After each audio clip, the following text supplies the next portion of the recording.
We're live. All right. Well, welcome to Unloose the Goose, episode 6, with this amazing gaggle. Myself, John Bush, Nicole Sauce, Jack Spirko, Pete Q, and Sal Mayweather. And today we are going to be talking about government schools, why they pretty much do a terrible job, why their failure is accelerating, and most importantly, we are going to be talking about alternatives to government schools, whether it's homeschooling, unschooling, private schools, doing your own thing. There's a great quote that Jack's shared as well as a Malcolm X quote. And this one goes out to the libertarians and agorists out there. And Malcolm X said, only a fool would let his enemy teach his children, educate his children. And of course, if you're a fellow agorist watching this program, your enemy is the state. I think it was Albert J. Nock that said, our enemy, the state. So we want to talk about what people can do to get their kiddos out from underneath what many people refer to as indoctrination centers. I also want to share, I know that it can be difficult because of people's life circumstances, but when you have community, when you have faith, when you just give it a try, then it really can happen. And the government is actually working in our favor here because they're pushing a lot of families towards homeschooling and all that good stuff. So we gathered the gaggle here. I'm going to invite you to go check out unloosethegoose.com. You can subscribe to our newsletter. You can find all the previous episodes. And we also have a Telegram group that's pretty lively, as well as a Facebook group if you're still into all that stuff. So how's everybody doing this evening? I've got a nice little cocktail, so I'm doing pretty well. She's unloosing. I'm unloosing with some Eagle Rare tonight. I've got a single beer. So I was told last week we were all hammered by the end of the episode. That's not true. I didn't think I was hammered. I had one drink. I had one thing of drink. Coffee. Coffee. Is it hollow roast? Good old kratom.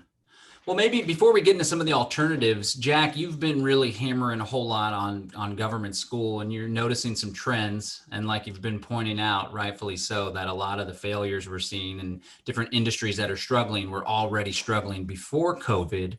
So why don't you share, maybe paint the picture of where you see government schools today as we speak? I think they're in real trouble. And I feel really good about that. And I'm concerned about that at the same time. Having the audience the size I do of my show, The Survival Podcast, I get a pretty good kind of sampling of America. And the sheer number of people who have contacted me this year since COVID and said, my kids are never going back, has blown me away. I expected it to be fairly high. I think one of the things people don't understand about this, though, it's easy to cheer this on, but, be prepared to deal with some economic fallout from a lot of things from COVID. But if we look at the public school system of primary and secondary K-12 education as a single employer in this country, they're the largest employer in the country. Walmart has about 1.5 million employees in total. Public school system has about 3 million teachers. Actually, it's about 3.45 million public school teachers. Teachers or teachers and administrators? No, teachers. Okay. Now you add administrators, very, very astute piece. So now you add administrators, you add school bus drivers, you add janitors, and you add people that are directly and indirectly employed by the public education sector. And again, this is just K-12. We haven't gone to, university or anything like that yet.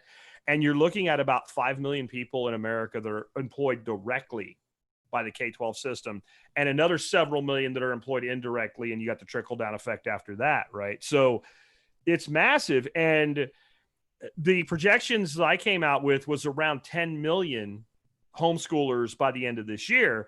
And when I put out an article with that, I was like, I'm pushing the envelope. Well, then like 2 weeks ago, they had a report that came out on the mainstream media, and that's the number that the mainstream is suggesting now. And I want to be clear with what I mean about those students. Those are not students that are staying home and doing virtual school, which is the state school online. Those are students that have been extracted from the system. And so you're looking at somewhere in the neighborhood of 10 to 20%. There's about 55 million students in K-12. Well, 10 million, that's that's a chunk, right? I mean, we can You all got to do the pump those common numbers up. Those are right. rookie numbers. Yeah, but that's just a start, right? That's just a start. And once this starts, it's like, I think it's like remember Ross Perot years ago? It's a giant sucking sound. I think that's what it is. Like once that starts, those students are coming back. It was North Carolina, I believe, was the state where you have to like file this formal thing. Like Texas, we just say, hey, we're taking them out. Goodbye. Yes. North Carolina, you have to file this thing and do reporting and all. The website crashed. The state of North Carolina's website for homeschooling crashed from the number of parents. And this was like at the beginning of July, which is really telling because a lot of parents are just now going, you know what, we're not doing this. So I think that you're going to see this massive outflow of students. And the only result you can get from that is eventually a massive downsizing of the number of teachers. And I actually think this is going to sound conspiratorial, but I think the unions and the admins are trying to create a purge of like, you know, on the street teachers, so to say, like trying to protect themselves. And they're actually heading them into oblivion because they're the ones pushing this narrative of let's not go back to school. It's not safe, whatever. And it's very odd to me. And I'm interested in what you guys think of this dynamic. Like for 20 years, at least, I've listened to the right say accurately, the education system is run by the left and it's an indoctrination center brainwashing our children so that they can take over the whole country. Now I'm watching the left shriek, going back to school is dangerous, which is the final nail in the coffin of the education system, and the right trying to save the system. And to me, it's inherently odd, but I mean, that's what I see going on there. Yeah. COVID makes for strange bedfellows, I guess. I think everyone's just so polarized. It's like the pro lockdown, pro everyone hide out camp, and then the pro freedom, pro get back to work camp. And then that's the position for the day. And everyone's just bought right into it. But I don't think there's a lot of strategic foresight going on as far as the conservatives and how they can finally get rid of and cut funding for the public schooling. But I guess only time will tell how it's ultimately going to pan out. But I'm with you on your trend. I don't think sure. conservatives ever wanted to get rid of the public schooling. They just want to take it over. They like want to take it else. over. Yeah. And you know, like what? So I worked in a lot of in my free market think tank years. I worked in school choice quite a bit, Mm-hmm. and we knew we were going to lose if we didn't have a Democrat furthering the policy. Right? I mean, you got the Democrats going, you'd win. Conservatives would say they were behind you, and then at the last minute, whoop! I'm going to do something else because the unions just put pressure on my campaign contributions or something like that. It was one of the things that I found most frustrating about it because you would think somebody actually cared about the kids, and then they don't actually care about the kids. They care about re-election. Mm-hmm. If you guys remember, abolishing the Department of Education was actually part of the Republican Party's platform up until the mid-90s. And then as soon as Bush came out with that No Child Left Behind nonsense, that sort of went out the window. And that for me, that was one of the last straws that broke the camel's back, that helped me open my eyes to the whole left-right bullshit. Mm-hmm. Yeah, I called it Every Child Left Behind. Yeah. I was wondering, I know like some of us are old, but was anybody here homeschooled? Nope. Public Did everyone- education all the way.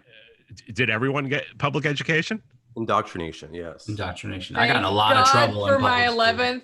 So in 11th grade, I had a English teacher come in and wrote critical thinking on the board and encourage us to question everything, including what she said, for the whole year. And I think that really that changed my life. That's rare. Yeah. I can point to two good teachers that I had in the entire career. Two good ones that challenged it. I'm the only one that went to private school. I went to That's why you're so Somebody smart. had rich parents. I did go to a private school. No, I didn't at all. I did go to a private school briefly. I went to Catholic school. Yeah. Which was just That like explains a lot. ultra strict public school, and I hated it and I didn't want to go, and my parents said I had to go and I could not go, so I then decided, I know what I'll do. I'll get myself thrown out, because if the school says I can't go, then I can't go. So I got myself kicked out. And Nice. it worked. And then I went to the public school, which was, I really didn't think one was any better than the other, honestly. I was bored to tears in both. At least they didn't make me go to church 5 days a week at public school. So, I mean, and then I went to as much public school as they could make me go to in high school without failing. Like like today, my parents would be arrested as truant as I was in high school. But there's a little more, I went to Catholic school too, but there's a little more structure. I mean, there's a little, I went to public high school for 6 months and it was basically a jail. It was just a jail. But there was a little more structure in Catholic school, and there was at least some semblance of discipline. Because you had to dress a little nicer. Yeah, I hated all that. It was I know, but it was. But public school in fucking New York City, do you know what that is? You know what I mean? Yeah. It's probably like Jacksonville, Florida. Damn. Yeah. I mean, Brandeis High School in Manhattan. No, no, not cool. At least people weren't getting stabbed and shot. Yeah, that's definitely preferable. I want to throw out a little of the history of public education in the United States of America. A lot of people aren't aware. A lot of the people that are championing and hoorahing for public school, originally, when standardized curriculums became a thing in the 1800s, there was this key figure named Horace Mann, and he adopted the model that the Prussians were using, which was this top-down authoritarian with the intent of molding the student so they can be good, productive, not thinking outside the box citizens, and they can go into the factories and they can be unquestioningly loyal to the government. And he has a quote where he says, "The Prussians were using public education to crush the independent spirits of their children and ensure loyalty to their leader." And so that's kind of the foundation of what public education grew out of in this country. And even though maybe it has a nicer veneer nowadays, really, when you explore what's being put out there, it's a lot of people that aren't thinking for themselves and that are worshiping the presidency and the United States government. And I think in large part, the public education system is why we have so many people that just buy the status quo narrative, hook, line, and sinker, whether it's COVID, terrorism, or whatever. And it's a problem. Well, you're taught, right, that authority is right. Yep. Like every single question has an answer, and not only an answer, but a way to get to that answer. And if you get the answer, even though it's right, you don't do it the right way, it's still wrong. And if you put somebody through 13 years of that, and then a lot of people go to college now, so another 4 to 8 years, whatever it takes for people to get same thing for older for kids. Their associate's degree, right? Their 8-year associate's degree or whatever. Then that person is so programmed, they can't think. And when I say that, I always try to caution, I don't really mean that they're not capable. I mean that they're not capable. And I know that sounds like doublespeak, but what I mean is, like, until that conditioning is broken, they cannot think. They cannot think any different than they've been trained. And training is really important that we understand that that's what you're talking about, John. That's that Prussian system. It's not a teaching system. It's a training system. So to teach you, you need to have a given level of intelligence. I can train a slime mold how to grow up a tree. To train an organism is to condition it so that it cannot respond differently than you wish for it to respond. My dogs are trained.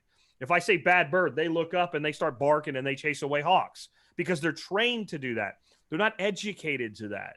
And that system is a blend of some training and some education. And, there is certain aspects of childhood. We train our children to do certain things so that they don't drive us crazy and make us drink too much beer or whatever. But we should be educating them and teaching them to explore and teaching them to learn for themselves. And that's not what that system is. And if I was to play devil's advocate and try to defend something redeeming in it at the time it was implemented, whether good or ill, the country was moving from a largely agricultural nation to a largely industrial nation. And with the advances made in agriculture, there was not going to be enough places for that many farmers. And then you had this group of people with this will and this ability to basically be the peasants of old, where you had to motivate them to work because they don't have to. Like, stay on dad's farm, eat dad's pigs, and eat dad's corn, and I'm good. We got lots of land. We got all the stuff we need. So they had to condition them to get them out of there. That's for the benefit of the industrialists, but also at least by learning how to follow a bell and do what you're supposed to and stand in a line, there was a job for those people based on that training. That world does not exist anymore. So now we have the remnant of this evil system that at least had something about it that made some sense. And it now prepares our youth for absolutely nothing when they get out, other than to go to more school.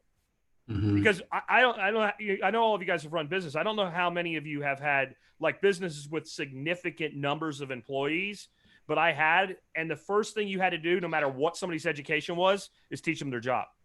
Like no one ever showed up and you could just go, here's your shit, get going, unless they were like a web developer. And then they were self-taught. There was nothing about school that made that person able to sit down and I go, I need this to do this and link to this database. And they go, I got it, go on. And they go, that was like the only people ever worked for me that I didn't have to teach were web developers and programmers. Yeah. I mean, think about how Orwellian just the term public school is, right? There's nothing public about these things because, No. I mean, you could take your kid to any public park in the country, but you can't take your kid to any public school in the country. And there's nothing, school is where you go and learn, right? You're not learning anything. You're being indoctrinated into their false versions of history and economics that are meant to, like Jack said, just sort of fool you, almost train you, really like Pavlov's dogs. Mm-hmm. Yeah, with the bells and everything, right? Oh, there's that bell. Now it's time to get up and Bell. on time with the bell. And we got to raise our hand to ask questions and even raise your hand to go to the bathroom. All of that is that conditioning to where you don't act, you don't move, you don't know the answer on your own unless it's given to you by that authority figure. That whole authority thing is a real big problem with people accepting government authority, medical authority, authority of the police officers, authority of the teacher, and not having that ability to think for themselves, which is where real education comes. Whenever you can teach someone to think, you can help them with their natural, innate ability to learn and to understand the world. That's what the real skill that should be. And then people can kind of just go on. That's a lot of what unschooling is all about. Once they are given the freedom to explore the world, and the parents can keep them safe and, you know, teach them self-preservation, then they go off on their own path and they really dig deep in what interests them, not what the bureaucrats think they ought to know. You know, my thing is people are always saying like the kids need to learn the real world and that's what school does. And I'm like, there's nothing about school that's like the real world. No. Let's say that like Pete and I worked together and I started like reaching over the cubicle and thumping Pete in the back of the head once or twice a day because I wanted to be mean to him. He's going to knock the crap out of me. And they're going to be like, why? And they're like, Jack thumped me in the back of the head. Did you do that, Jack? Yeah, and I'll get fired. You know, or if I am like we'll both get fired. him, right? Maybe we both, who knows? But what's not going to happen is nobody's going to expect that Pete will just learn to deal with Jack and make friends with him, right? If I'm being a dick, he has every right in the real world to defend himself against me. And because of that, I'm a hell of a lot less likely to be a bully because I know he has that right. We send kids into schools and they're abused by other kids. And we say that's just boys being boys or whatever.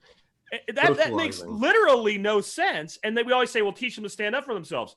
We all know this. Bullies do not pick kids that can stand up for themselves, right? And like, I don't care how badass you are. Like, there's a number. Like, I remember Ron White's bit when they threw him out of the bar, and he said there were 6 bouncers, and he didn't know how many that it was going to take to kick his ass, but he knew how many they were going to use. All of them, right? So, like, we put these kids in this position, and then we wonder why we have like exploding suicide rates in our youth. And then you listen to the excuses parents make about why they can't do it. And I'm like, so would you make that excuse if you were sending your kid into a building that was on fire? And I don't mean to put anybody down, but I mean, like, at least consider it before you write it off. And I think that's what COVID did is COVID made people do it whether they wanted to or not. And I think that's what it's like a test drive, right? So people got to test drive it. And I'm just saying, these people that say my kid needs to go back to school, your kid's been home since March. It's now almost September. Whatever you needed to do to figure out how to have your kid at home, you've done. You've done. And I guess homeschool's not the only answer. John could talk to this. John, you have your kids in a really cool private school. It's not like, you know, the nuns that were beating on me and Pete when we were kids. You have kind of a whole different way of handling this.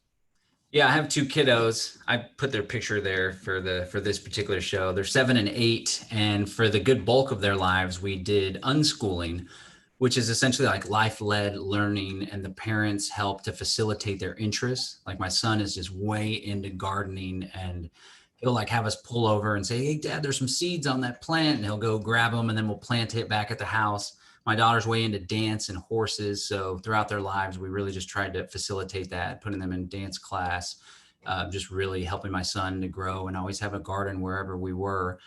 But, you know, time went on and I have this business, and there were some life changes in our life, namely their mom and I split up, and we're here in Austin. And so I started exploring some private schools. In the meantime, we did some homeschooling as well, using the Waldorf model, which gave us a lot of freedom. It was very similar to the unschooling. It wasn't very strong, strict curriculum, like sit down for 6 hours or 3 hours. We're going to go through this. It was also life-led learning and all about nature and exploring and art. But I found this awesome private school. There's so many different options out there, from Waldorf to Montessori. This one is called Reggio Emilia, which is an Italian model that grew after World War II, when everyone was disillusioned. They're like, we got to do things differently. So they brought the community and the village together to help with the education of the children.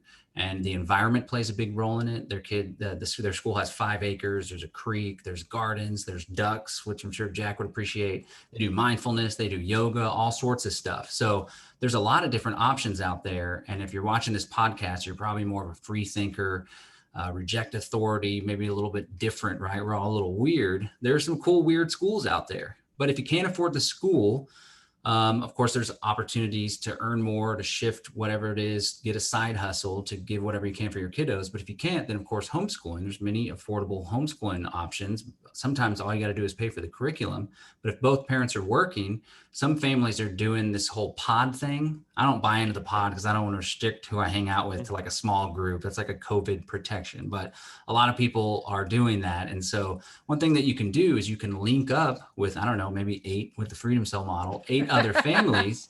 And maybe like 2 of the days, this one parent takes lead on going through a particular curriculum. You'll all chipped in to buy.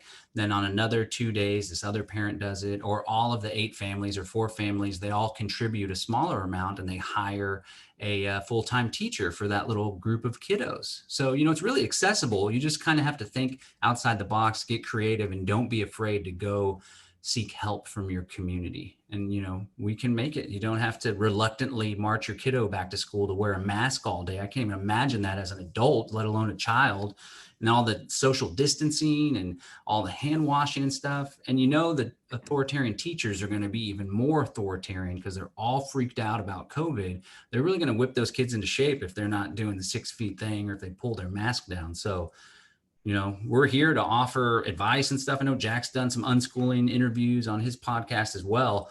It's a lot easier than you think. Well, and there are lots of options. Like, I'm really sold on Excellus for our grandson, but that's because it's working for him.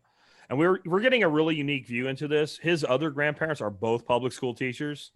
They are not exactly pleased with the fact that he's being homeschooled and that he's excited to come to our house to go to school. And his sister's 4, so she's like at pre-K age, and we don't have a formal program with her at all. But we kind of do like an unschooling thing with her, and it's kind of grandma led. And the main purpose of even giving her an education at this point at all is so she has school like brother does, so she'll leave him the hell alone while he's doing his schoolwork. Because otherwise she's constantly harassing him, and he actually is enjoying the hell out of this. Another thing that's given us a window into how popular this is, this week, I guess, is when everybody started back. And he started back about 2 weeks ago because you can start homeschool whenever you want. And so starting this week, he would finish a lesson. And then instead of being able to go right to the next lesson, he's getting kicked out of the app from Excellus because there's so many people now using it that it's overloading their servers. And as soon as you finish, like, I guess the network protocol thing is kicking people out because you're not engaged in a lesson, and it's their get by until they upgrade their servers. So clearly this is like an overwhelming thing for just this one platform, but there's tons of options. But he had to go last week because Dorothy had to go get some oral surgery done, and he had to go to their house. And we were worried about like him continuing on and all. Well, he just gets there, whips out his iPad, logs in, starts doing his school. And like, this is cool because we're the ones responsible for this. And we have like our own portal, and we can log in and watch him taking his test, and like it rats him out if he's not doing his work. And he's like dead on it all the time. Well, he gets quizzes at the end and tests at the end. He takes them, does them.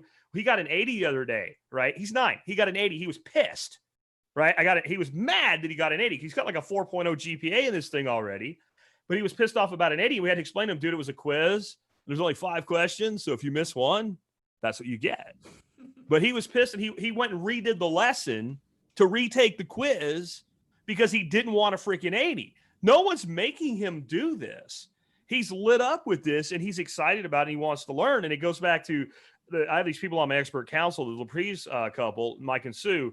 And what Sue told my wife when she was worried about doing this, because I was like, let her talk to Mike and Sue because profit has no honor type thing. And she said, look, Dorothy, there is no way you can make a child learn something that they don't want to learn. You can't make them do it. And there's absolutely no way you can prevent them from learning something they do want to learn. So your job is to help them want to learn, and then they take it from there. And that's, I mean, I don't know. I know, Nicole, you've got nephews and nieces and stuff, but you don't have any kids of your own. How many of y'all do have kids, and what has been your experience other than, because John, you've kind of given us yours. Pete, Sal, do y'all have kids? Your father? No? No kids. I've got a question from you too, but go ahead, Sal. Sorry, I interrupted. No, I was just saying I don't have any kids, and my experience is just I basically got thrown out of public school, so I think I had like a 0.6 GPA or something like that. But then I went to college and I studied something I wanted to study, and my GPA was 4.0. So it just goes to show you, like Jack is saying, if you're interested in it, you're going to do good. But if you're not, then it's like prison. Yeah. I wanted to build on something that John had said about how schools are designed. I mean, they're literally designed like a assembly line. The bell rings in the morning and they go to one area and they pick up something there, and then the bell rings and they go to the next. And when you look at that comparison, you realize how much of an anachronism it is. I mean, it's for 100 years ago. It's for 120 years ago. But then think about your job. Most people's job is the exact same thing. You get there and you have to sign into the ADP or the Ultra Pro app, and then you're there for the day. And you start, the bell rings and you go to lunch. A metaphorical bell, and it's what Michel Foucault referred to as a system of control of obedience. They're basically training you in a way to break you of your spirit, so that you're an obedient being within their system, a cog that just obeys and goes on. Yeah. And if it's they can't only break you, they ridicule you and they send you to the office and detention and in-school suspension.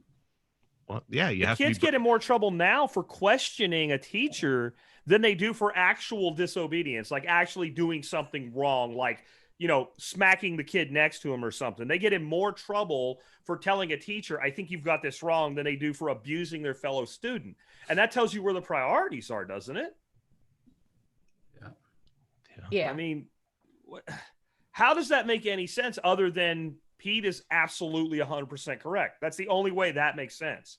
That it's a greater crime to say, hey, I don't agree with this, than it is to abuse another kid or take his lunch or something like that, or whatever kids are doing to each other. Just to connect that with what John was saying earlier about like the history of all this, in Rothbard's little essay or booklet, Education Free and Compulsory, he throws a lot of this on the Puritans, and he says a lot of it started with the Puritans as a model of like obedience, like you guys are saying, and that sort of spread throughout the country. So it was sort of this model designed to make people into what they thought was a good citizen. Now we have it all over the country. And because it's a monopoly, there's no competition. So it's been stagnant and static ever since. And that's why the same educational model we have today, where it's like 20 or 30 desks in front of a chalkboard and one lecturer at the board, we have that same exact model today.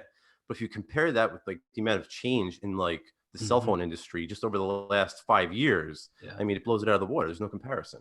No. Yeah, well, everybody's got one of these, right? So a cell phone, for those that are on the audio podcast, you have more computing power in this little device than the bank of computers that put a man on the moon in 1969, and we're using a model from the 1880s, right?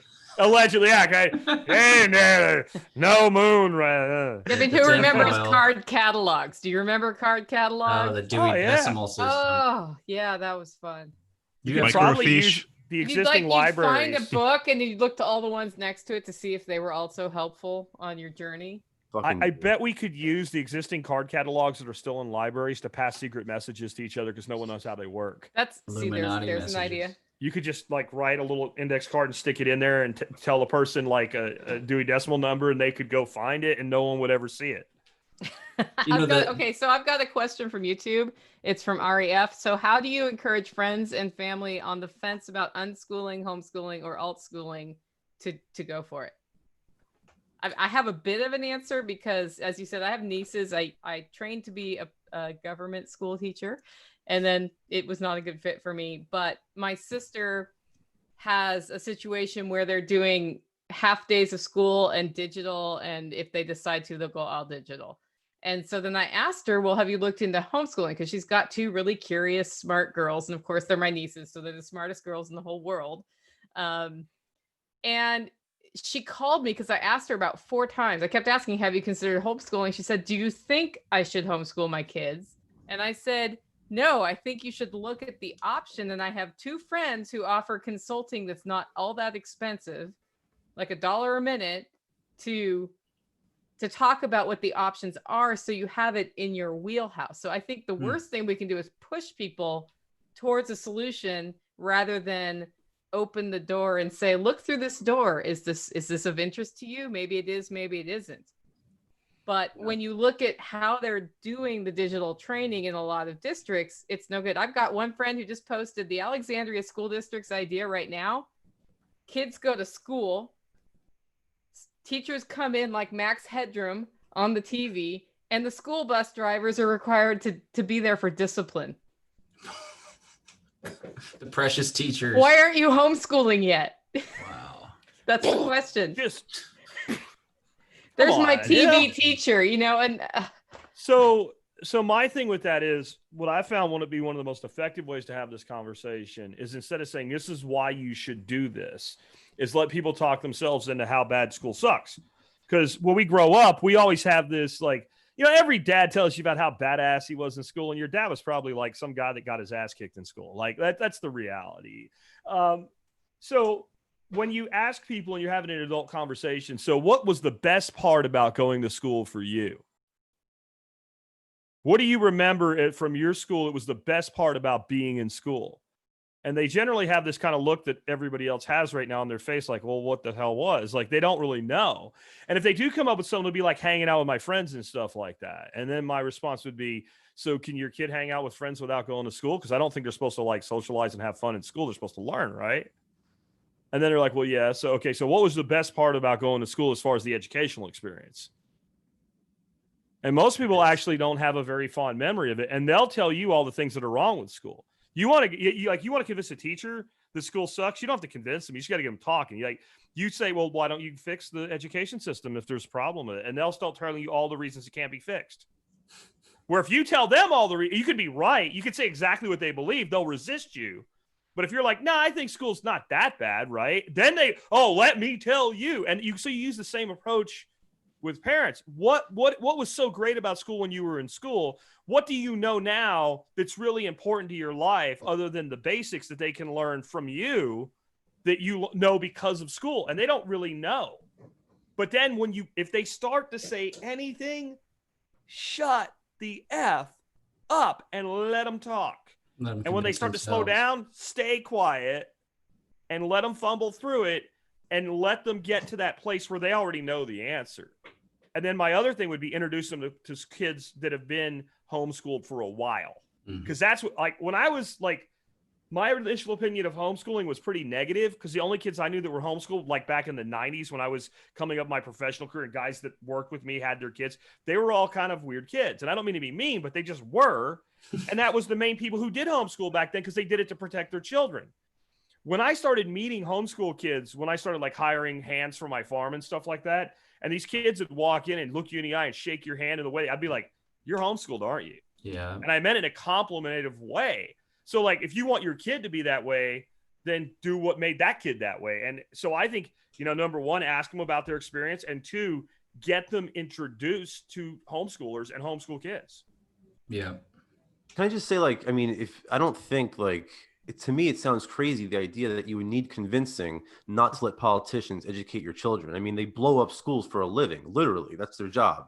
They bomb children. They've murdered children. So these are the last people who should be anywhere near a quote unquote school. Yeah. Especially if the school board is controlled by people that don't share your values. That's a problem. I would just echo what Jack said. Those are two really hot things. I think most parents innately understand that the public schools aren't serving their children as well as they could be, or they're not giving their children everything that they want. And everybody's unique and different. My sister, for example, she has two kiddos. They're super bright, super brilliant, and they excel at sports. And so there's kind of a built-in element of the extracurriculars. However, they're doing so good that they're invited to play on select teams and private teams. So they don't necessarily need the school for that element of it. But I would just have the conversation, like Jack was saying, in kind of a Socrates, Aristotelian way, where you kind of get them to answer their own questions, and they're kind of convincing themselves. And everyone's had issues with public schools, issues with the teacher, issues with the PTA, cutting funding, bullying, so on and so forth. And then there's this great equalization where the brilliant kids kind of get slowed down at the pace of everyone else, right? And then sometimes kids that are struggling and they would do better in a different environment, or they would do better with more one-on-one, or at least 1-on-8, right? They also get left behind as well. And like we said, I thought it was No Child Left Behind. And then the whole unschooling thing, I'm involved with some groups that are like hardcore radical unschooling, where it's like almost total freedom when it comes to whatever, screen time, the food that the kids are eating, no discipline whatsoever, definitely no spanking. And when you observe these kiddos, sometimes, my kiddos included in some ways, it's like kind of wild. And there's an element of feral children, right? But then there's these conferences we go to called Rethinking Everything. And it's very pure radical unschooling for a good chunk of them. And they always have a panel on teenage unschoolers and adult unschoolers. And you're like, whoa. And just like Jack said, when you see these children now as adults, there's just a different level of consciousness and awareness. And there's definitely a different manner in which they interact with other adults. It isn't like an authority and then an inferior relationship. It's like, I can speak to you, I have respect for you, but we are equals in a sense. And I think that's really valuable in going into the world. And it's especially valuable for we libertarians and agorists when you just have that innate sense of sovereignty. I know my kids, sometimes they're a little too free and I'm like, whoa, but they cause me to check myself. But I know that they're just going to grow up rejecting arbitrary authority, and they're just not ever going to accept that, you know? So on that, like I would not unschool my grandson. I just wouldn't do it. Especially with the structure we're using where he's doing a recognized curriculum that's completely private and it's under our supervision, but he's knocking it out in an hour and a half to 2 hours a day. So the way I look at that is I feel that since I know he can do that and he knows he can do that, how much more freedom do you want? Like, here's your stuff, kid, knock it out. And that's how this happened. Like when he first started doing it, we were doing the school from the state stuff because we got pushed into it like everybody else did in March. And for like the first week, my wife was ready to cry. She was losing her mind. He was obstinate. He was taking all day. And I sat down with him. I said, you're blowing it, dude. I looked at your work. You can do this in probably 2-3 hours a day. You could have all the rest of the time to yourself, but I guess you don't want to be free. And I left it at that. And like Dorothy was like, holy crap, that's pretty harsh on a 9-year-old.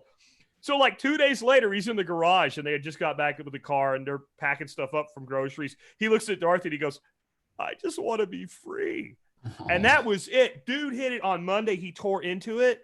And now he's like, he gets here and he jumps on it. And then he has basically an unschool experience because everything a kid does is learning. Mm-hmm. And like, he's on the computer a lot, but he's all into big cats and stuff like that. And he's outside exploring. He's fighting trees with a stick or whatever. Like, I'm not going to get in the way of that, but I give him that structure. But this is back to how do you convince a parent of that? You know why I do that? Because I and his parents and my wife got together and decided this was the way we wanted to do things. You did it your way, and now you found like a private school for whatever your reasons were, John, because you decided that's what you wanted to do.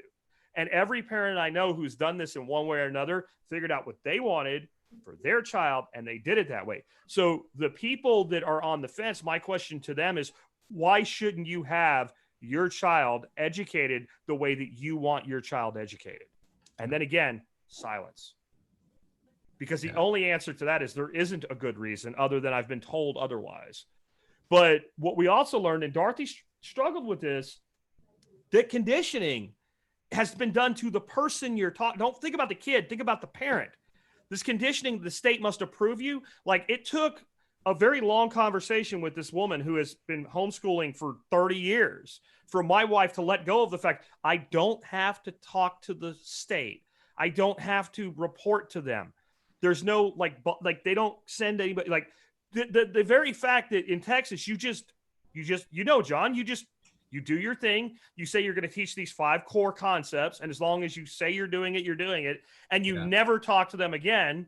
And if you homeschool all the way through, the way your kid gets a high school diploma in Texas is you make your own transcript and your own diploma.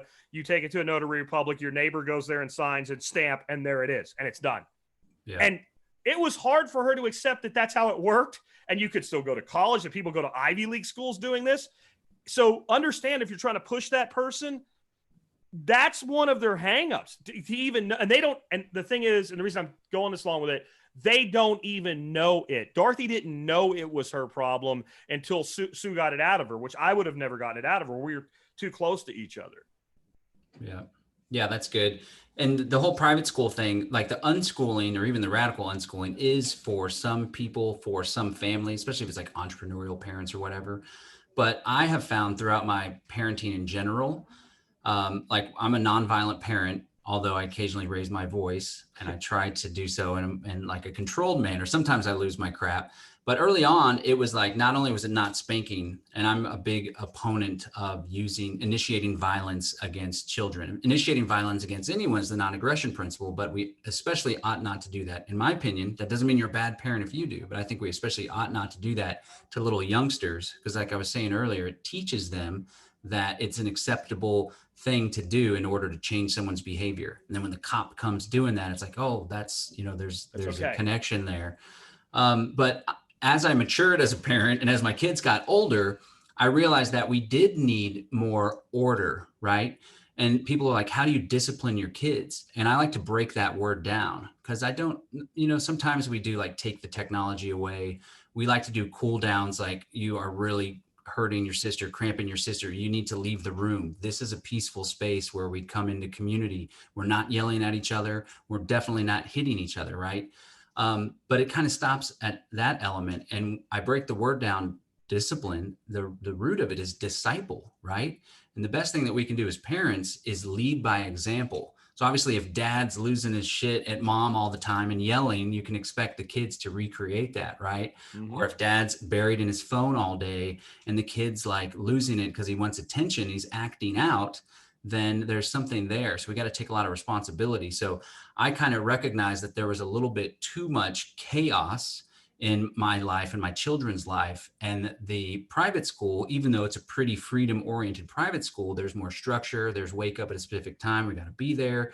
There's teachers. There's more of a curriculum there. It has really benefited my children and their behavior and their overall wellness and balance as a whole. So really, it's all about finding that middle path. Like the Buddha said, it's all about finding that balance that fits for the parents, but also honoring the kids' needs and making sure that they're jiving with it. Because like someone said, I think it was Jack earlier, you can't force them if they're not digging it. And that'll just lead to trouble and frustration for everybody.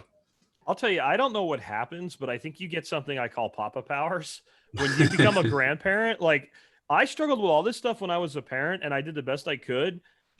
It's so easy now. All I gotta do is look at them and they stop. And it's crazy. And it's not like it's them, because my son's like, how do you do that? I'm like, I don't know. But I mean, one of the things I learned as a parent with my son, who was a stepson, and I came into his life when he was 7 years old, and that makes it far more complicated because you're not my real dad type of thing. You have to earn the title of dad when you do that. You don't just get it. But as he got a little bit older and we started to struggle with some things, I learned, number one, it was much easier to simply say that your behavior negated your access to things than it was to punish him in a conventional sense. So like, I would just change the password on the wireless router, and this is before cell phones. And I can't get on the net. You don't have a wireless router and you don't have an internet connection. You get to use mine, and the dog stinks. The dog needs a bath. You need a password. I think we can make a compromise. And there was no tension. And then my other thing with him goes to what you were saying about discipline, John. Discipline is only useful if it's employed in a way that it transfers to the individual for themselves. So I had this conversation so many times with Matthew, and I've begun to have it with Braylon because he's getting old enough now to understand it. My goal for you is for whatever rules I do have to decrease in number every year. Because by the time you're 18, I should have 0 rules for you because you're an adult, you're a grown man.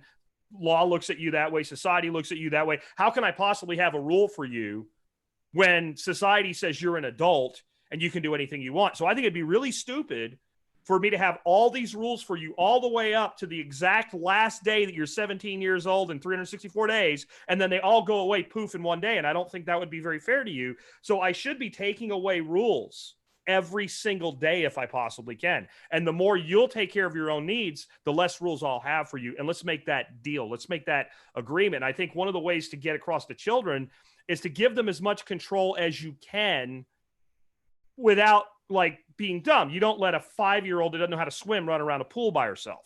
That would be dumb.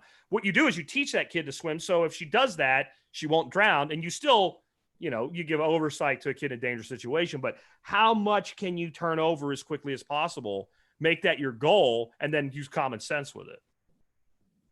Yeah. It's a complex thing. And for all the parents that are like just thinking that they're blowing it or whatever, or totally clueless, like one bit of advice I always give is to just go with your gut and trust your instincts as a parent, not the book that everyone recommends, not the special guest on the Today Show in the morning or whatever. It's go with your instincts because they're your children and we're programmed to care for our children, to raise them up to be successful adults. So go with your instincts and trust yourself, because who knows? I don't know what the hell I'm doing half the time. This is my first time to have kiddos. They're still pretty young. I've screwed up quite a bit, but I think I've done a lot of stuff right, and the proof is in the pudding. They're starting to grow into little mature little beings when before, like I said before, they were totally feral and wild. So I'm going with my gut. My gut says what we're doing now is right. A lot of parents are scared about what homeschooling and what if the kid wants to learn something I don't know. What if we get into calculus or something? And I had a friend who had a child in the 80s, and instead of homeschooling, he just refused to admit he had a child. So the state had no idea.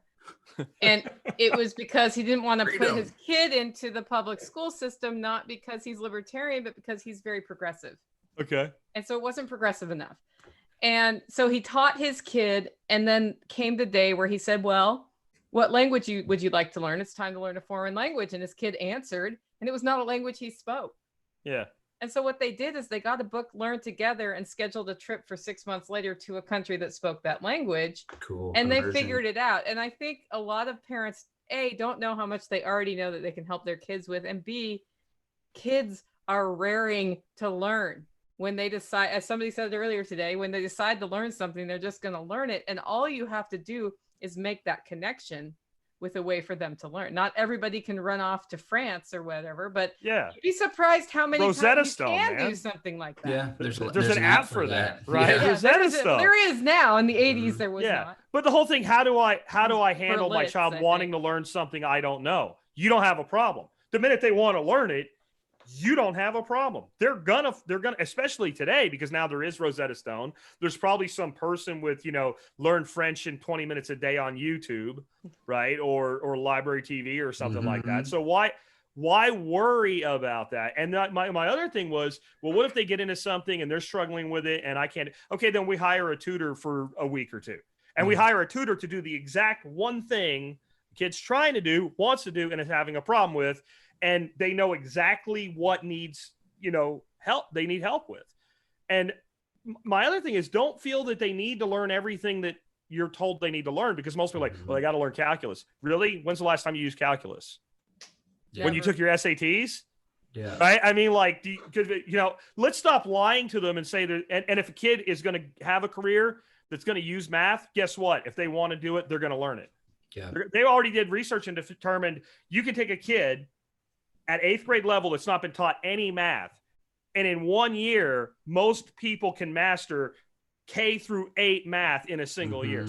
So why are we getting twisted? Earlier, we were talking about kids that are going slower or faster. Some kids go really fast in social studies and science and history and slow in math. If you homeschool, Don't worry about that. Let them go slow in math. And when they get way ahead, then they have all the time in the world to catch up with mathematics. And they will when they're ready. This idea that every kid needs to progress in 5 or 6 subjects exactly 1 year every year is absolutely asinine. It doesn't make any sense. There's no reason for it other than when you're going to try to educate 2,500 kids in one building, you have to do it that way. Yeah. Yeah, that's really good. I know a lot of parents struggle with insecurity and the keeping up with the Joneses phenomenon.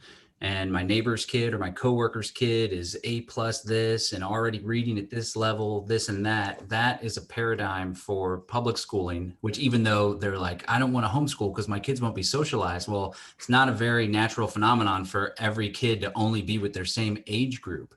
That doesn't really teach you how to exist in the world when we're dealing with all, like, we're all different ages on this show here, you know? And so I think when parents can let go and trust that their children, when they're given the proper resources and in an environment where they can learn, their children will develop intellectually at the pace that is most suited for them. And you don't have to try to force it along because your parent is judging you or your neighbor's kid is doing better. You got to let go of that insecurity, trust the process, trust freedom, right? Freedom's the answer. What's the question? And they're going to be okay. And if they don't end up learning for a few years longer than you learned when you were in elementary school or whatever, that's okay too, especially if they're not forced into it. Because like my kids learned to read a little bit later and my son still struggles and is starting to learn to read. My daughter just got it. Now she's like devouring little novels and stuff. But everyone, that kind of felt like there was some insecurity there with that for me. But the thing is, if you try to force it and you pressure it and you transfer that insecurity onto the child, then they're going to resist even more.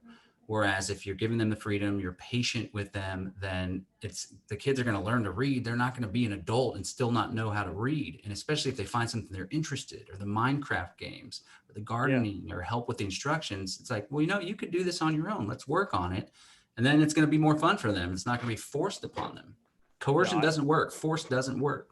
No, think about it this way, like the socialization thing. How would you guys feel like, Sal, like I just grab you and I say, you know what, you're going in this building with 2,000 other people every day for 8 hours a day, make friends, right? You don't have friends because somebody shoves you in a building and tells you to make friends. Like when you say like, so you're putting me in prison for 8 hours a day. That's how it would feel. You have friends because I'm asking, why are your friends, Sal? Because I choose them. And you choose them because you have values in common, because I like being around them. You have common interests, right? And you make a free choice. So what we do to these kids when we shove them into a building, we say, well, go make friends with Billy. Well, maybe Billy's a dick. Or a drug dealer, or a bully. Or maybe your kid's a dick to Billy. Like maybe your kid's not a dick all the time, but maybe your kid hates Billy and Billy's not a bad kid, but you know, and you're forcing these relationships. You know, poor Billy. Billy gets beat up all the time, right? You know? Socializing shouldn't be considered cavorting with drug dealers and bullies and sort of riffraff that come from all over the region, right? You should be able to socialize with your friends and people that you want to be around. It's just common sense, really. And what if your kid doesn't like people? What if your kid is an introvert? Or what are your kids like? Like when I was a kid, I got along great with other kids, but I also really enjoyed like spending like 6 hours up in a tree waiting to shoot a deer with an arrow. When I was 14 years old, I'd sit non-moving quietly in the woods for 6 hours at a time. Maybe that's your kid. Maybe your kid wants to do that. Like you talk about learning, you learn a lot sitting in the forest for 6-8 hours a day, observing nature. You learn a ton. There's no way you'll ever replace that with a class. And people say, well, kids can't do that all the time. Why not? Why not? I mean, I don't have a good answer to that rhetorical question. There is, as long as they get the knowledge they need to do whatever they want in life, why should we take away the hours of our children's days with needless work or needless bullshit? Because how many of you, if you could, would love to go back to being 10 years old and have your whole life to live all over again? That's a very precious period of time, right? Pete says no. Pete says no. Pete says but no. You don't have to go to Catholic school in New York City, Pete. Well, I don't want to go to school. I mean, some of my you don't have to go to school. Nightmares that I have nightmares sometimes that I'm back in school. And I mean, those are nightmares. I mean, 6, 7 hours of just sitting in a chair. And I mean, no one wants to talk about the fact that it's just a picture of church where there's someone up in the front preaching to you and telling you what to believe. But another good resource that I've pointed people to is all these former teachers and even professors who have completely abandoned the system and now they speak out against it.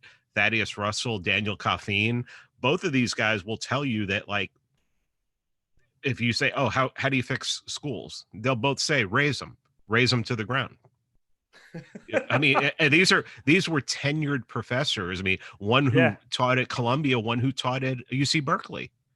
I mean, these are people coming out of the system and telling you, and Thaddeus, who's built his own university, online university, which teaches rhetoric and teaches, Nietzsche and teach all these amazing things. These are people who were in there and said, we're hurting people. We're hurting these young people, and got out. So John Taylor Gatto too. He was a teacher. Yeah. He's the one that wrote the Underground History of Education and really blew the lid with a very thorough research on the origins and the purpose of public schooling. And there's a guy named John Holt. He's the guy that came up with the whole unschooling concept. And basically it was like, kids need to have fun. Kids need to be kids. He was a public school teacher too. So they're some of our best, they're the best players on our team, the public school teachers that go through the system. Brett Venat. I mean, he's School Sucks podcast. Yeah, he's on point. That's a great resource also. Every single teacher that quits, it's the day they quit that they'll tell you the truth about the education system. I can't remember who said it, but somebody said something. It's impossible to convince somebody something that their livelihood depends on. My wife was that way. My wife was a pediatric nurse for years, and I couldn't tell her a thing about vaccines. Right? I couldn't say a word negative about vaccines. And now she'll come to me, did you know this? Yeah, I knew that. I told you that 20 years ago. Stop it. Right? It's all mad now, right? And like, we're not completely anti-vax. I think there's some vaccines that make sense for some people at certain times and whatever. But like, she couldn't see anything negative because she was giving children, she loves children, these shots every day of her life. And a teacher that's in the system is not going to tell you what's wrong with the system unless they're close to snapping and breaking and leaving and doing an Ant-Man and going down the side of the plane after a couple shots of booze. If you remember that little fiasco, like when they're in that mode, they'll tell you the truth. But in general, they're going to defend the system because they are the system. But boy, the minute they come out of it, then the truth comes out. And the book comes out. The book comes out. So I actually wanted to go back to something that we touched on earlier, because we kind of were talking about alternatives to the government education system. And homeschooling's been something we spent a lot of time on. But I think John mentioned the pods that are starting to happen. So both in homeschooling and in the digital only areas, families who are friends with each other are coming together as a pod and hiring teachers to teach them, also sharing the daycare burden, right? So you can go to a different place every time. Mm-hmm. What can we learn from that moving forward? Because it's almost like you're replacing the government school system and the daycare it provides for kids when both parents have to work with this rotating community thing. And they're putting money into teaching them, something like Spanish or whatever, separate from the government schools. It's an interesting thing that's coming up from underneath. Yeah, it's beautiful. It's decentralized. We're seeing this shift away from the centralization, away from the one size fits all, to a more decentralized community-based approach. And the natural thing, it used to be the schoolhouse in the neighborhood. It wasn't everyone got put in a bus and taken to the big, expensive, complex compound that's built like a prison. It was the schoolyard down the road where you knew the teacher and all the kids went and played in the fields together before and after school. That's what we moved away from. And it's good to see that we're moving back towards that. So yeah, working with the family around you definitely lightens the load and the burden for everyone. You could hire the teacher that just got laid off or quit, come teach your kids, and everyone splits it. Hire the one that quit, not the one that got laid off. There you I'm go. just going to suggest that, but that actually opens up an incredible opportunity, because I think parents will naturally try to do something they shouldn't. And if they don't do it, then you'll get this opportunity. So they'll try to let's try to get all the kids together that are all 8 years old. So let's find so that they're all at the same level. Let's not do that. Because one of the things that John was talking about was the little schoolhouse. What that used to be is the kids were in rows, but you had the 12th graders, the 11th graders in like this. And what would happen inevitably is 4th graders turn around and teach the 3rd graders how to. Yeah. And then 12th graders turn around and teach the 11th graders how to. 1st graders turn around and teach the kindergartners how to. And that comes right in, and that is actually pre the current system. That is how schools were run heavily prior to the Civil War. They were run that way. And that is actually very military in its mindset. When I was in the military, we had the concept of see it, do it, teach it, and then it. So when you were learning how to do something like an essential skill, like how to tie a Swiss seat for rappelling, you see an instructor do it, you do one, then you teach the instructor back what they just taught you. And until you can teach it, you don't know it. And once you taught it, you know it. And so I think these pods, I know John kind of said it's not really the way he wants to go. It's not what I want to do either. But again, I'm back to parents doing what they want. But boy, if you're doing it, what an opportunity to start using the kids that have already learned something to teach the kids that are learning that thing. Because all of you guys do podcasts. And so all of you are teachers. And you know how much you learn when you teach. You probably learn more about the subject you teach than you could have ever learned in any class. And so teach children to become teachers. And my definition of teaching is, and people get pissed at this, but a teacher is someone whose students become so passionate about what they're learning, they start teaching without even knowing they're teaching. And if you're not doing that, you suck as a teacher. Seriously, you're not a good teacher if your students don't have students. And so why don't we encourage that in our children? I think that's a tremendous opportunity. And I also think it's I'm lucky. I work from home. My wife's retired. So we can do our grandchildren the way that we do. There's a lot of people who don't have that. And this pod is a solution, because if the kids go to a different house each day of the week, well, then I only need to figure out one day of the week that I'm home from work. And that's usually a lot easier to negotiate. So I think it is a beautiful thing. Yeah. Corey DeAngelis has been talking a lot about this. He's the director of the educational policy over at Reason, and he works at the Cato Institute. And he's been talking about these micro schools, or pods, I guess, a lot. And I think it all goes back to economics, right? 90% of agorism is disrupting state monopolies. And that's exactly what these micro schools do, or these pods do, is they take a government monopoly and they decentralize the shit out of it. That's what basically, we're creating a local production facility that bypasses state regulation. It's just that you're producing an education. And that's what I think really is the whole key of what you guys are saying about pods, is just the introduction of competition into a monopolized market. Once that, by the way, I think it's important, once that monopoly is broken, it's very difficult to piece it back together. Oh, it is. Yeah. And I think it's very difficult to get a person back into the system. And we were talking earlier about convincing parents the time to do this is now. This is my biggest kind of push, if we're going to push it all. Do it now, because if you change your mind, you can go back. Which you won't. I just, my kids were a little bit nervous about this when we started homeschooling my grandson. But what if it doesn't work? Then he goes back. Trust me, they'll let him back in. They're not gonna be like, oh no, you can't come back in. They will beg him to come back. Yeah, but they want that money. Yeah. When this giant sucking sound begins to really be heard, and they're just starting to hear it now and freaking out now, I think they're going to start making it harder and harder to leave. And so I would leave now while you can.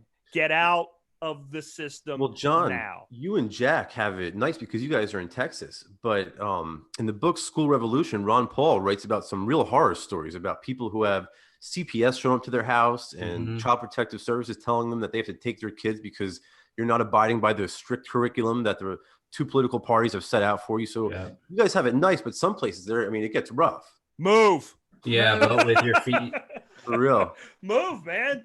There was an effort, Walk actually. to freedom. We are blessed here in Texas with relative freedom. And one of the first big political activist efforts that I was involved in, and this political action committee we started, Texans for Accountable Government, was forcing Rick Perry to veto Senate Bill 1440 that passed, I think, in the 2011 legislative session.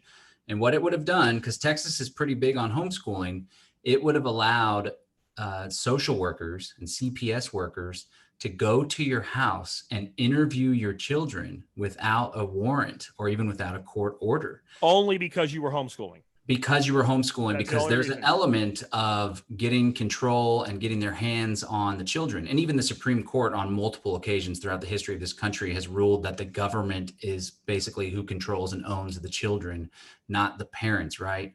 And so because there's so many homeschoolers, they couldn't keep tabs on them. And then of course there is an element of abuse, right? And that does get brought out in the public school when you see little Billy with the bruise on his arm. But that was their excuse, when in reality, they just want to have control. And when the government starts to lose control, they kind of freak out a little bit and they fight for that control. And that passed. And we managed to put enough pressure thanks to a coalition. We had the Texas Homeschool Coalition, which is super powerful lobbying group, thankfully, in the state of Texas. And we got Rick Perry to veto that. So that's not the case. But you can see states like California, Massachusetts, New Jersey, New York, they are definitely going to be increasing their ability to get their hands on you and your children as more kids homeschool. And like Jack said, if you can, just move to it for your state and join us down here in Texas. Become Texas a pig is good. farmer. Florida's good. Duck farmer. Georgia's Pig pretty farmer is good. much more useful. I mean, I know you don't have kids, so you don't homeschool. Georgia's a pretty good state for homeschooling. Yeah. Most of the South is. I would not want to be in a state where I had to regularly report my child's progress. Some states have very limited reporting, but you are required to have your child take like either the Ohio test or the SSAT, like a standardized test at the end of the year, and show that they are performing at grade level, whatever the hell that means. That's usually not that hard because those tests are designed to not be that hard. My issue with that is how many kids go to the state school and can't pass those tests. Lots of them. But then they can use that as an excuse to say that you're failing. It's okay for them to fail. Which, if you want another reason to take your kids out of school, that's what that's saying. It's okay for them to fail your child, but it's not okay for you to acknowledge your child's limitations and have them excel at 5 subjects and be slow in 1. Yeah. That's not okay, right? But it's okay for them to fail all of them. And they'll just, they'll give them some special ed classes or something. And some extra funding from the state government.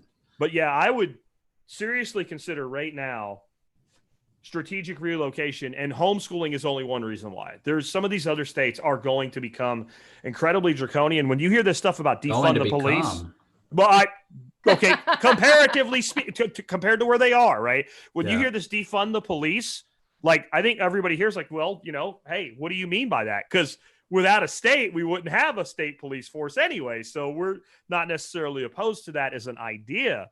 But when you hear somebody like New York or Oregon or Washington or California saying we're going to defund the police, they don't mean that, okay, so we're going to take $1 billion out of law enforcement and give it back to the people that paid the taxes. No, they mean we're going to set up a new social service agency. Yeah. Because when there's a domestic dispute, we should send a social worker instead of a cop.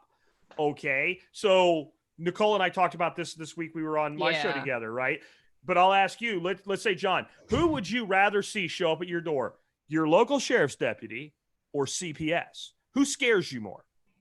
Yeah. CPS. Yeah, CPS for sure if you have kiddos. Right. Ultimately, the best thing for someone to show up is the neighbor that calls the cops to walk on over there and say, hey, guys, is everything okay? I agree with that on resolution, but I'm making a different point here. So yeah, for sure. You when they create the Department of Family Services, and they send somebody because your neighbor heard you arguing with your wife and thinks you're beating her, do you think that agent of that agency is going to have more or less power to destroy your life than a sheriff's deputy or a local cop? Yeah. And don't you think that the minute they need a local cop, they're going to get one? In fact, when Pete's house is being robbed, right? But I'm at John's house and I want a cop and I'm with the Department of whatever, I'll get the cop while his house is being robbed and they'll get to him later. Like, this is not going to the funding the police is not going to result in less of a police state. It will result in more of a police state. If it wouldn't, they wouldn't want it. The only reason the state would be behind it in the places where the state's like, yeah, this is a good idea, is because they know they're just shifting power to something with more power.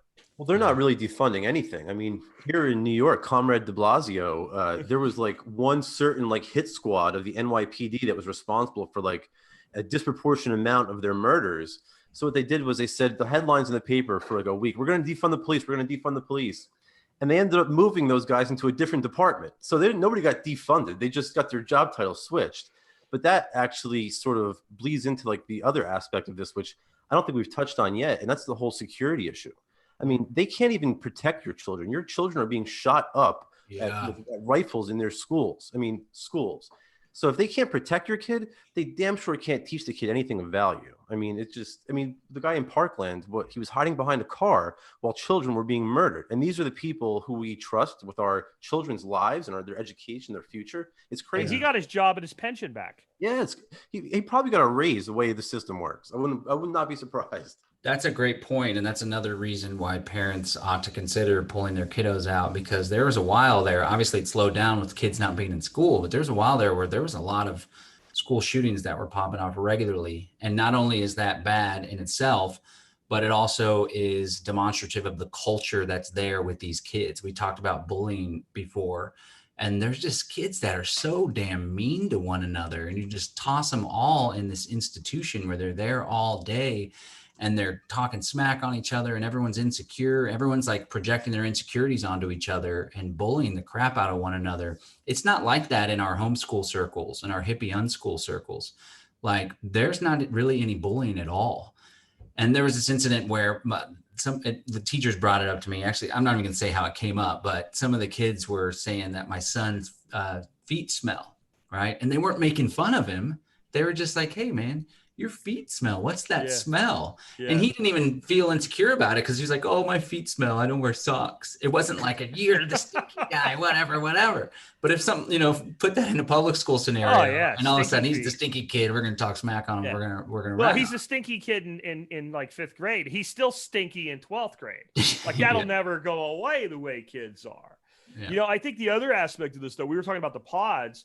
We don't necessarily want to do that, but my wife's like, I do want them socially engaged with other kids. And like, so we decided, hey, you know what we want to do? We want to set up like a meetup group for homeschoolers and do like, maybe twice a month. And we can do things here at my farm, or we do tours. We can go to the Arboretum. We can do all these different things. So we put on next door that we were looking at setting this up. And immediately we got a couple of people interested. My wife got in touch with a lady who just moved here from California to escape that hellhole. And she's excited. And we're going to actually do a formal, use meetup.com and do a meetup group.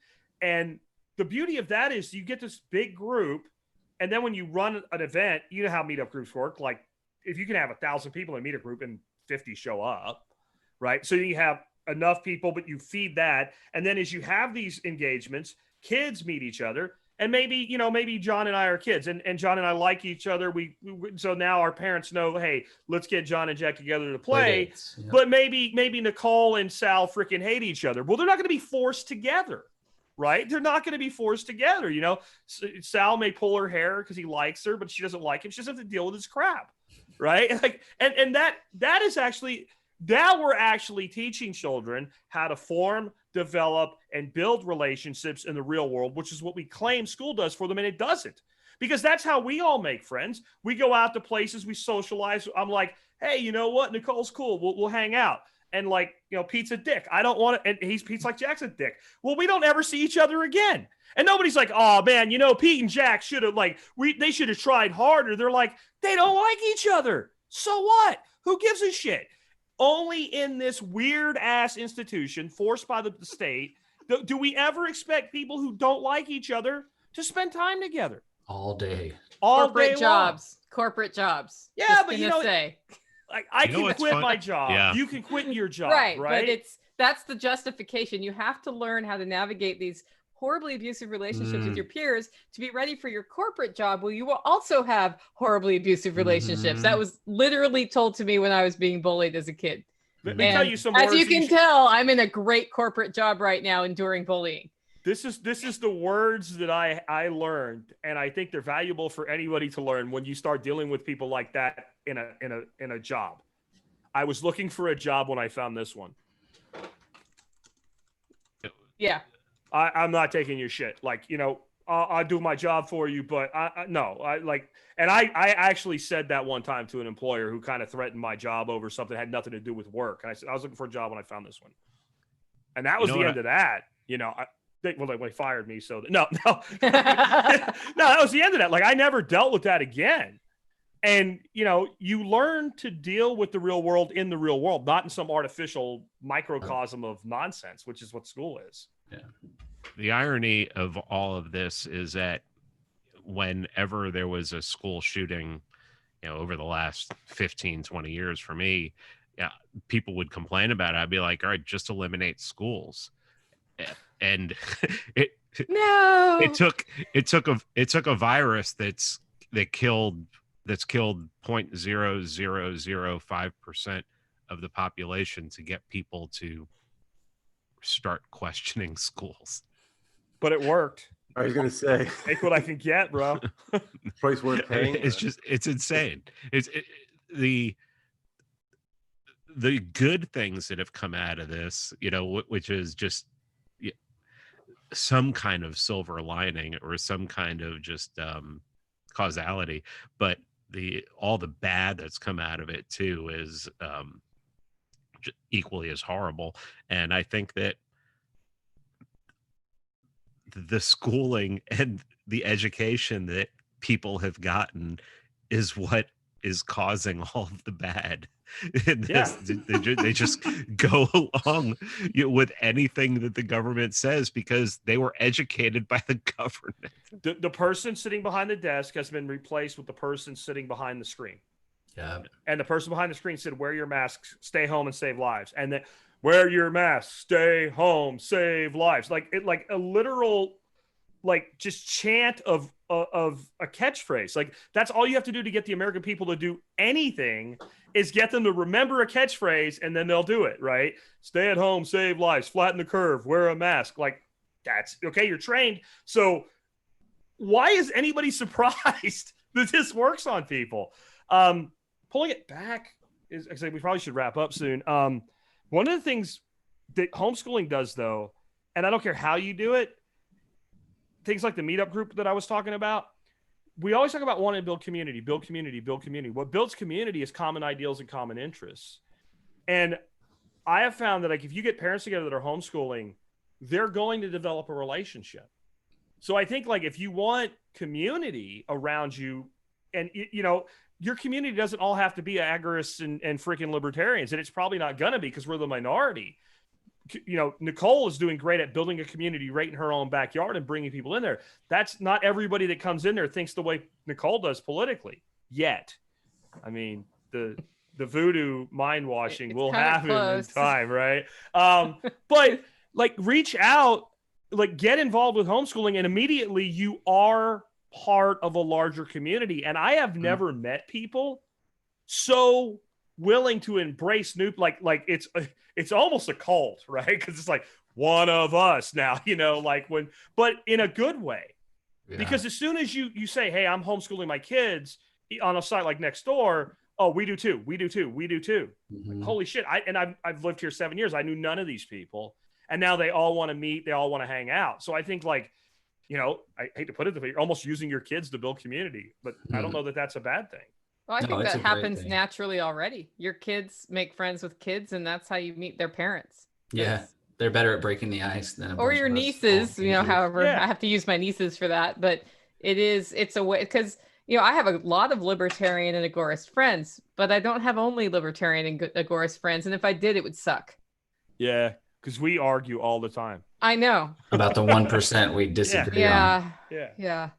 We one of our biggest middle cadres in the Freedom Cell Network is based around children. It's several families that all have kids, and one of the things that is really important to them is ensuring that these children can grow up in an environment that isn't as whacked out as it was for us. And I think we're at a pretty big crossroads here, because I've always said this even before the COVID stuff, but the expansion of the police state and the surveillance state has most definitely accelerated, and things could become more technocratic, more controlling. And honestly, I think it's going to be pretty psychologically harmful for children to be in this public school scenario. And it already was, right? It's going to be even more harmful with the mandatory masks and everyone behind plexiglass and the constant washing of the hands and the social distancing. So really, it's the future generation that's going to bring about the change. They're going to be the game changers. And I've talked about before how we need to, as agorists, as libertarians, as visionaries, we need to take ourselves out of the election of the day every 4 years, out of the reactionary paradigm where we're constantly responding to government tyranny, and start thinking proactively, start thinking generationally. So the work that we're doing today through our podcast, through this show, through giving our children the freedom that they deserve, is going to set the stage for when our children come into adulthood and they understand freedom, they respect freedom, and they have institutions that are there to support their freedom. So it's really important because, like I said earlier in the program, one of the reasons why the government's able to get away with such treachery is because the kids have been programmed, as we've been talking about on the show, and conditioned to accept that arbitrary authority. So we now have an opportunity to pull them out of it and not be the little lone wolf in the woods that's pulling them out of it, right? Everyone's doing it at the same time. So we can leverage that opportunity, not only to grow a community like Jack said, but to give our kids the education and the freedom that they deserve. We probably are long enough. We should start wrapping up. I think Pete has another commitment or something. So maybe we can let Pete first. We want to go around just some final thoughts on this because I don't think we have any more questions in chat. I mean, I'll go. I went to both public school, K through 8, and I went to Catholic school and 6 months of public school in high school. And honestly, I wish at that time there had been homeschooling. I think that my parents realized that it was not doing anything for me. And I think my parents cared enough about my education that if there was programs like that, if it was even allowed. I mean, I knew a girl who got taken away from her family because her dad pulled her out of school. This is in the early 80s. Yeah, I think it would have been great. And yeah, I remember 20 years ago, and somebody who I become friends with, who was a friend of mine, who was homeschooling his kids, and now the kid's an adult, and we talk on social media all the time, and he's such a good person. And most of the ones I knew from back then, that when I talk to them, they are just the most solid people. I just, then you see people who went through the system, and it's just, they're mindless drones, and they really are. I would, if people can do it, do it. And the whole pod idea, that is so perfect, because the one thing you hear is, even my wife, I said, if we ever had a kid, we'd homeschool him. She's like, well, I can't teach him math. I'm like, well, I can teach math. But if neither one of us could teach math with the pod, with that kind of, with the pod idea, you can have someone who can come in there and do it. I mean, it's just, there's no reason for government to be in school anymore. And like I said, just the way it's set up is an anachronism to 120 years ago. Right on. Yeah. If I could, one point I want to squeeze in there is, I think it was you, Pete, or maybe it was you, Jack, who posted the meme about the healthcare worker handing the baton to the teacher. And that is a very common occurrence. Like, whenever these government monopolies start to fail, they start to become lionized by the state. Same way England worships the NHS, who only murders children for, they pay tax dollars to murder their own kids. It's the same thing that's going to start happening with public schools. So be on the lookout for that, and don't let them lionize these institutions of indoctrination. Can you explain what do you mean by lionize? I'm not picking up on the term. Like, they're trying to turn it into this sacred cow. They're right? heroes. Right, exactly. They're heroes that don't wear capes, right? Yeah, that's been a common meme from society, that teachers are heroes. Teachers are people who have jobs. When people tell me that, I'm like, describe what a hero is. And whatever they describe generally does not describe the average teacher. Are there teachers who I would say are heroes to some of their students? You bet your ass. But like, you're not a hero just because you're a teacher. There's some teacher. I had teachers when I was in public school in Jacksonville before we moved up to Pennsylvania that honestly, they were teaching English and they couldn't speak English. And it wasn't because English wasn't their first language. Let me be clear. Like, they literally just could not speak English, and yet they were teaching English grammar. And that person's not a hero. You know, somebody that's abusive to children is not a hero just because they're a teacher. And so when he's saying lionize, that's what he's talking about, is basically making them something to be held up as better than you. Exactly. And that's how you suppress homeschooling. You make parents think that teachers are so special, you can't possibly do what a teacher does. Well, then your teachers sucked, didn't they? Because what you're saying is you can't teach what you learned in school that was so important, which means you don't know it. Yeah. So it's preposterous. But when you're conditioned, you believe it. I mean, I think all of us probably struggled for some period of time with that conditioning before we broke it. I know I did. I'm out, guys. Take care. Take care. Thanks, Pete. Hi, Peter. Nicole, you got any final words? Yeah, I'd like to take the Anne of Green Gables view on this one. So what we can learn from Anne of Green Gables is that she went through that school, graduated, and before she went to college, she taught for a year at the same school she went to. And if Anne of Green Gables can do that, a parent who has finished their bachelor's degree or not, you can homeschool your kids. The concepts of the pods are intriguing to me because it's sort of that bottom up thing. And the reaction to that's going to be a push for accreditation.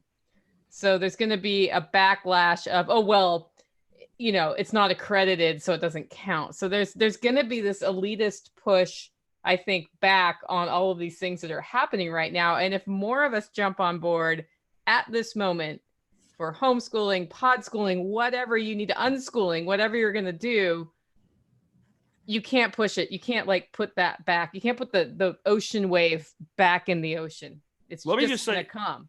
Accreditation is a much bigger problem at the university level, like where Thaddeus is at. Like he had a show recently he did with somebody where he talked about Thaddeus Russell that Pete mentioned earlier. Yeah. Because at the collegiate level, now money's involved and can you get a loan?